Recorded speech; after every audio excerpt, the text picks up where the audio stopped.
কেশপুরের মহারাজপুরে তৃণমূল কংগ্রেসের প্রতিবাদ সভা। ১০০ দিনের কাজের টাকার দাবিতে ঘাটাল সাংগঠনিক জেলার অন্তর্গত কেশপুর ব্লকের ২ নম্বর অঞ্চলের মহারাজপুরে প্রতিবাদ সভার আয়োজন করা হয়।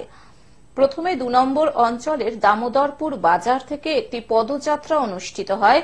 পদযাত্রার পর মহারাজপুরের ভীমতলায় পথসভা অনুষ্ঠিত হয়।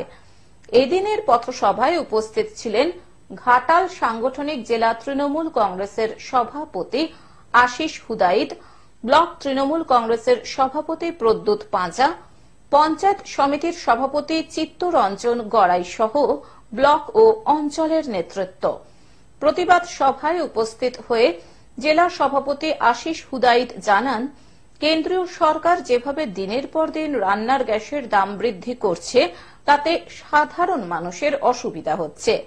সেই সঙ্গে রাজ্য সরকারের ৬৪টি প্রকল্পের সুবিধা সাধারণ মানুষ পাচ্ছেন বলে উল্লেখ করেন তিনি। সেই সঙ্গে ২০২৪-এ বিপুল সংখ্যক মানুষের আশীর্বাদ নিয়ে মমতা বন্দ্যোপাধ্যায় ক্ষমতায় আসবেন বলেও তিনি জানান। দিলীপবাবু তো জোকার, উনি কখনো বলেন গরুর দুধ থেকে সোনা দেবেন, যুবকদের বলেন, উনি কখনো বলেন গরুর প্রস্রাবে করোনা ভালো হয়। জকারের কোথায় কেউ কর্ণপাত করে?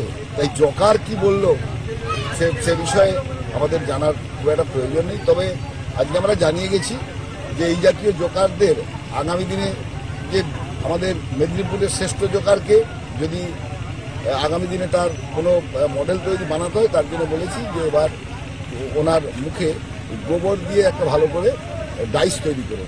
পশ্চিম মেদিনীপুর থেকে কল্যাণ মণ্ডলের রিপোর্ট, গ্লোব নিউজ। এখন থেকে গ্লোব টিভি দেখুন আপনার স্মার্টফোনেও।